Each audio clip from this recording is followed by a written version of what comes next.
ಅದು ಫೆಬ್ರವರಿ 28 ಶನಿವಾರದ ಬೆಳಗಿನ ಜಾವ. ಇರಾನ್ ರಾಜಧಾನಿ ಟೆಹರಾನ್ ಆಗಸ್ಟ್ ಎಚ್ಚರಗೊಂಡಿತ್ತು. ಸರ್ವೋಚ್ಚ ನಾಯಕ ಅಯತೊಲ್ಲಾ ಅಲಿ ಖಮೇನಿ ಇರಾನ್ ರಾಜಧಾನಿಯ ಹೃದಯ ಭಾಗದಲ್ಲಿರುವ ಪಾಸ್ಟರ್ ಸ್ಟ್ರೀಟ್ನಲ್ಲಿರುವ ಬಿಗಿ ಭದ್ರತೆಯ ಆವರಣಕ್ಕೆ ಆಗಷ್ಟೇ ಆಗಮಿಸಿದರು. ಇಸ್ರೇಲ್ ದಾಳಿಯ ಭಯದಿಂದಾಗಿ ಇಂದಿನ ವಾರ ಅವರು ಆಳವಾದ ಭೂಗತ ಬಂಕರ್ನಲ್ಲಿ ಆಶ್ರಯ ಪಡೆದಿದ್ದರು. ಆದರೆ ಉನ್ನತ ಮಟ್ಟದ ಭದ್ರತಾ ಸಭೆಯಲ್ಲಿ ಭಾಗವಹಿಸಲು 86 ವರ್ಷದ ಖಮೇನಿ ಹೊರ ಜಗತ್ತಿಗೆ ಬಂದಿದ್ದರು. ಆದರೆ ಹೀಗೆ ಹೊರಬಂದ ಕೆಲವೇ ಒಂದು ಗಂಟೆಯಲ್ಲಿ ಖಮೇನಿ ತನ್ನ ಕುಟುಂಬದ ಪ್ರಮುಖ ಸದಸ್ಯರ ಜೊತೆ ಭೀಕರವಾಗಿ ಹತ್ಯೆಗೀಡಾದ. ಆಗಸದಿಂದ ಹಾರಿ ಬಂದ ನೀಲಿ ಗುಬ್ಬಚ್ಚಿಯೊಂದು ಖಮೇನಿ ಸಭೆ ನಡೆಸುತ್ತಿದ್ದ ಕಟ್ಟಡಗಳನ್ನ ಸರ್ವನಾಶ ಮಾಡಿದೆ. ಅರೆ, ಗುಬ್ಬಚ್ಚಿ ಅದು ನೀಲಿ ಬಣ್ಣದ್ದು ಎಂದು ನೀವು ಆಶ್ಚರ್ಯಪಡುವ ಮುನ್ನ, ನೀಲು ಗುಬ್ಬಚ್ಚಿ ಅಥವಾ ಬ್ಲೂ ಸ್ಪ್ಯಾರೋ ಎಂಬುದು ಇಸ್ರೇಲ್ನ ಅತ್ಯಾಧುನಿಕ ಮತ್ತು ಅಷ್ಟೇ ಡೇಂಜರ್ ಮಿಸೈಲ್ ಎಂಬುದು ನಿಮ್ಮ ಗಮನದಲ್ಲಿರಲಿ. ಅಷ್ಟೇ ಅಲ್ಲದೆ ಬ್ಲೂ ಸ್ಪ್ಯಾರೋ ಕ್ಷಿಪಣಿಯನ್ನ ಇಸ್ರೇಲ್ನ ಯಾವುದೋ ಸೇನಾ ನೆಲೆಯಿಂದಾಗಿ ಅಥವಾ ಇರಾನ್ ಹತ್ತಿರದ ಯುದ್ಧ ಭೂಮಿಯಿಂದಾಗಿ ಉಡಾಯಿಸಲಾಗಿರಲಿಲ್ಲ. ಬದಲಿಗೆ ಈ ನೀಲಿ ಗುಬ್ಬಚ್ಚಿ ಹೆಚ್ಚು ಕಡಿಮೆ ಬಾಹ್ಯಾಕಾಶದ ಅಂಚಿನಿಂದ ಹಾರಿ ಬಂದು ಖಮೇನಿ ಅವರನ್ನ ಬಲಿ ಪಡೆದಿದೆ. ಇಸ್ರೇಲ್ನ ಯುದ್ಧ ವಿಮಾನ ಮುಗಿಲೆತ್ತರಕ್ಕೆ ತಲುಪಿ ಅಲ್ಲಿಂದ ಈ ಖತರ್ನಾಕ್ ಬ್ಲೂ ಸ್ಪ್ಯಾರೋ ಕ್ಷಿಪಣಿಯನ್ನ ನಿಗದಿತ ಗುರಿಯತ್ತ ಹಾರಿಸಿತ್ತು.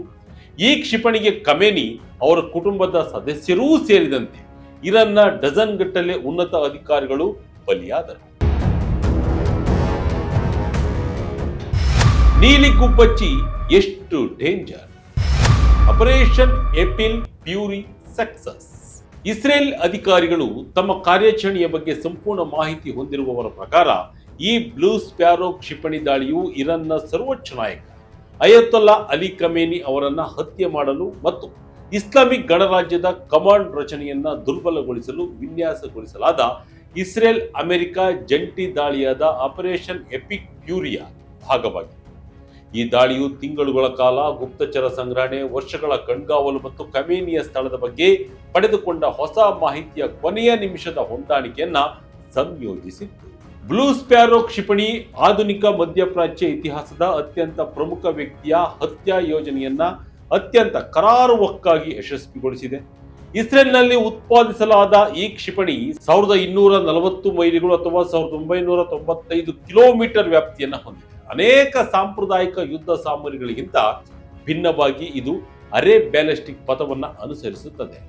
ಉಡಾವಣೆಯ ನಂತರ ಕ್ಷಿಪಣಿ ವೇಗವಾಗಿ ಮೇಲೇರುತ್ತದೆ ಮತ್ತು ಭೂಮಿಯ ವಾತಾವರಣವನ್ನ ಬಿಟ್ಟು ಬಹುತೇಕ ಬಾಹ್ಯಾಕಾಶದ ಅಂಚನ್ನು ತಲುಪುತ್ತದೆ. ಅಲ್ಲಿಂದ ಮತ್ತೆ ಭೂಮಿಯನ್ನ ಪ್ರವೇಶಿಸಿ ಅದರ ನಿರ್ದಿಷ್ಟ ಗುರಿಯತ್ತ ವೇಗವಾಗಿ ಇಳಿಯುತ್ತದೆ. ಭೂ ವಾತಾವರಣದಿಂದ ನಿರ್ಗಮಿಸುವ ಮತ್ತು ಅದಕ್ಕೆ ಮರುಪ್ರವೇಶ ಪಡೆಯುವ ಈ ಸಾಮರ್ಥ್ಯವು ವಾಯು ರಕ್ಷಣಾ ವ್ಯವಸ್ಥೆಗಳ ಪ್ರತಿಬಂಧವನ್ನ ಸಂಕೀರ್ಣಗೊಳಿಸುತ್ತದೆ.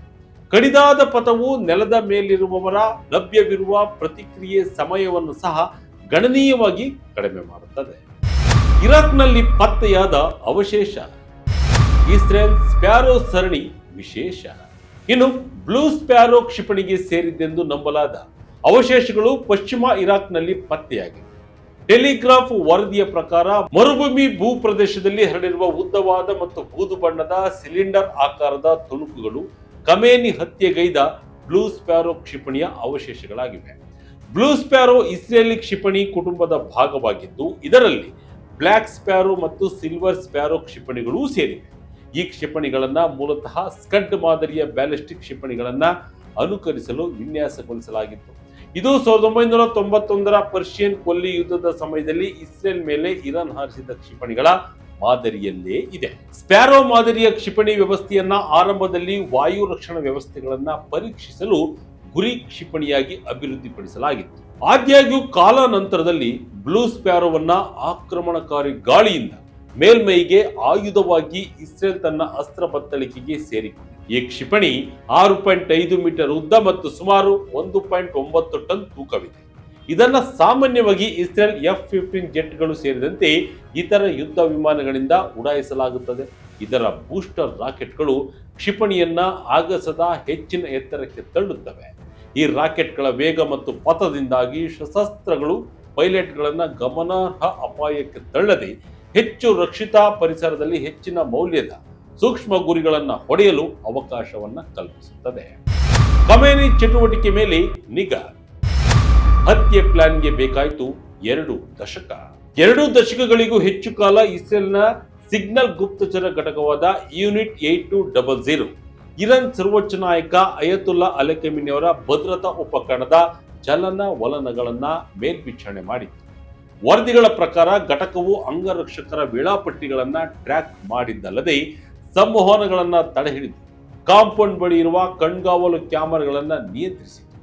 ಪಾಸ್ಚರ್ ಸ್ಟ್ರೀಟ್ ನಲ್ಲಿರುವ ಕಾಂಪೌಂಡ್ ಸುತ್ತಲಿನ ಸಂಚಾರ ಕ್ಯಾಮೆರಾಗಳು ಖಮೇನಿ ಚಲನವಲನದ ಮೇಲೆ ನಿಗಾ ಇಡಲು ವಿಶೇಷವಾಗಿ ಉಪಯುಕ್ತವೆಂದು ಸಾಬೀತಾಯಿತು. ಹ್ಯಾಕಿಂಗ್ ಕಾರ್ಯಾಚರಣೆಗಳು ಮತ್ತು ನಿರಂತರ ಮೇಲ್ವಿಚಾರಣೆಯ ಮೂಲಕ ಇಸ್ರೇಲಿ ಗುಪ್ತಚರ ಸಂಸ್ಥೆಗಳು ಭದ್ರತಾ ಸಿಬ್ಬಂದಿಯ ಆಗಮನದ ಮಾದರಿಗಳನ್ನು ಮತ್ತು ಆವರಣಕ್ಕೆ ಭೇಟಿ ನೀಡುವ ಹಿರಿಯ ಇರಾನ್ನ ಅಧಿಕಾರಿಗಳ ಚಲನವಲನಗಳ ಮೇಲೆ ನಿಗಾ ಇಡಲು ಸಾಧ್ಯವಾಯಿತು.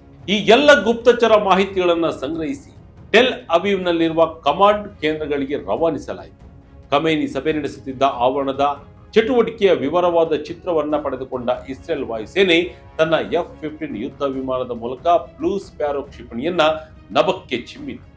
ಯುದ್ಧ ವಿಮಾನದಿಂದ ಬೇರ್ಪಟ್ಟ ಬ್ಲೂ ಸ್ಪ್ಯಾರೋ ಕ್ಷಿಪಣಿ ಬಹುತೇಕ ಆಗಸದ ಅಂಚಿಗೆ ಹೋಗಿ ಅಲ್ಲಿಂದ ನೇರವಾಗಿ ನಿಗದಿತ ಗುರಿಗೆ ಅಪ್ಪಳಿಸಿತು. ಕ್ಷಣಾರ್ಧದಲ್ಲಿ ಅಯತುಲ್ಲಾ ಅಲಿ ಖಮೇನಿ ಅವರ ಕುಟುಂಬದ ಸದಸ್ಯರು ಹಾಗೂ ಇರಾನ್ನ ಅನೇಕ ಹಿರಿಯ ಅಧಿಕಾರಿಗಳು ಸಾವನ್ನಪ್ಪಿದರು. ಹೀಗೆ ಬ್ಲೂ ಸ್ಪ್ಯಾರೋ ಕ್ಷಿಪಣಿ ತನ್ನ ಕೆಲಸವನ್ನು ಅತ್ಯಂತ ಅಚ್ಚುಕಟ್ಟಾಗಿ ನಿರ್ವಹಿಸಿದೆ. ಇರಾನ್ ಮೋಸ ಹೋಗಿದ್ದು ಹೇಗೆ? ಅಸಲಿಗೆ ಇರಾನ್ ಅಧಿಕಾರಿಗಳು ಇಸ್ರೇಲ್ ರಾತ್ರಿಯಲ್ಲಿ ದಾಳಿಗಳನ್ನು ನಡೆಸುತ್ತವೆ ಎಂದು ನಂಬಿದ್ದರು. ಈ ಊಹೆಯ ಆಧಾರದ ಮೇಲೆಯೇ ಅದು ಖಮೇನಿಯ ಭದ್ರತಾ ದಿನಾಚರಣೆಗಳನ್ನು ರೂಪಿಸಿತು.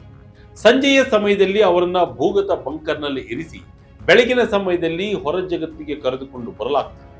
ಅಮೆರಿಕದ CIA ಪಡೆದ ಗುಪ್ತಚರ ಮಾಹಿತಿಯ ಪ್ರಕಾರ ಇರಾನ್ ಅಧ್ಯಕ್ಷರ ಕಚೇರಿ, ಸರ್ವೋಚ್ಚ ನಾಯಕ ಮತ್ತು ಇರಾನ್ನ ರಾಷ್ಟ್ರೀಯ ಭದ್ರತಾ ಮಂಡಳಿಯ ವಸತಿ ಕಚೇರಿಗಳಲ್ಲಿ ನಿಯಮಿತವಾಗಿ ಇರಾನ್ನ ಹಿರಿಯ ನಾಯಕತ್ವದ ಸಭೆ ನಡೆಯುತ್ತಿತ್ತು.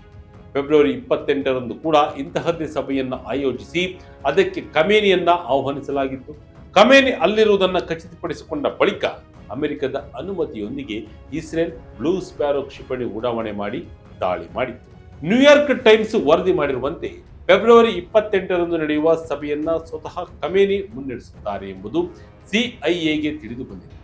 ಸಂಸ್ಥೆಯು ತಿಂಗಳುಗಳಿಂದ ಖಮೇನಿ ಅವರ ಚಲನವಲನಗಳನ್ನ ಗಮನಿಸುತ್ತಲೇ ಇತ್ತು ಮತ್ತು ಕ್ರಮೇಣ ಅವರ ಪ್ರಯಾಣದ ಮಾದರಿಗಳನ್ನು ಮತ್ತು ಭದ್ರತಾ ವ್ಯವಸ್ಥೆಗಳ ಬಗ್ಗೆ ಸ್ಪಷ್ಟವಾದ ತಿಳುವಳಿಕೆಯನ್ನ ಬೆಳೆಸಿಕೊಂಡಿತು.